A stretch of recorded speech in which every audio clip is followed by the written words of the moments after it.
విశాఖ జిల్లా గాజువాకలో integrated pharma cooperative organisation ఆధ్వర్యంలో సమగ్ర రైతు సహకార సంస్థ 2వ బ్రాంచ్ను టీడీపీ రాష్ట్ర అధ్యక్షులు గాజువాక ఎమ్మెల్యే పల్లా శ్రీనివాసరావు ప్రారంభించారు.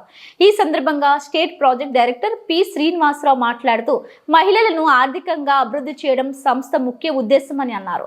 మహిళలకు వస్తు ఉత్పత్తి కొరకు శిక్షణ ఇవ్వడం, మహిళా బృందాలను ఏర్పాటు చేసి కుటీర పరిశ్రమలకు ప్రోత్సహించడం, నిత్యావసర వస్తువులను మార్కెట్ ధరల కంటే తక్కువ ధరలకు అందించడం ఈ సంస్థ చేస్తుందని అన్నారు. ఈ కార్యక్రమంలో బ్రాంచ్ నిర్వాహకులు దీపక్ కుమారి, సునీత, కార్పొరేటర్ బోండా జగన్, పప్పు శంకర్రావు, వెన్నెల ఈశ్వర్రావు, విజయ్ కుమార్ తదితరులు పాల్గొన్నారు.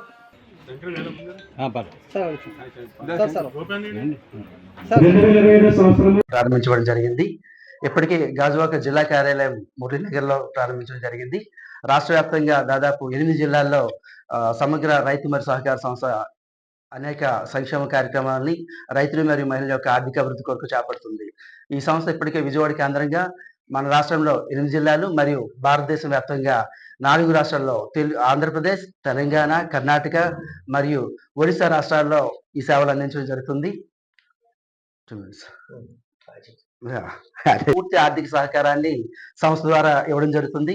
ఇప్పటి వరకు ప్రభుత్వం కానీ, ప్రభుత్వేతర సంస్థలు కానీ, మరియు బ్యాంకర్స్ ఇస్తున్న అనేక ఆర్థిక సహకారాన్ని మహిళలు దుర్వినియోగం చేసుకోకుండా వారికి పూర్తి అవగాహన కల్పించి ఆ ఆర్థిక రుణాలు ఎలా 100% యూటిలైజేషన్ చేసుకోవాలి, తద్వారా ఇన్కమ్ జనరేటింగ్ యూనిట్స్ స్థాపించి ఈ ఇన్కమ్ జనరేటింగ్ యూనిట్స్ ద్వారా ప్రతి మహిళ ఒక వ్యాపారవేత్తగా తీర్చిదిద్దడానికి, ప్రతి మహిళను ఒక వ్యాపారవేత్తగా ప్రోత్సహించడానికి ఇక్కడ సంస్థ అనేక రకాల ఆర్థిక సహకారాన్ని వారికి అందించడం జరుగుతుంది. Micro lending, micro credit and MSME ఈ 3 విభాగాల్లో మహిళలను ప్రోత్సహించి తద్వారా వారు ఆర్థికంగా అభివృద్ధి చెందడానికి మరియు రైతులకు కావాల్సిన పూర్తి ఆర్థిక సహకారాన్ని అందించి రైతులకి కావాల్సిన గిట్టుబాటు ధరలు కానీ, లేదా అధునాతన వ్యవసాయ పద్ధతులను కానీ, లేదా రైతులు పండించే వ్యవసాయ ఉత్పత్తులని ప్రొక్యూర్మెంట్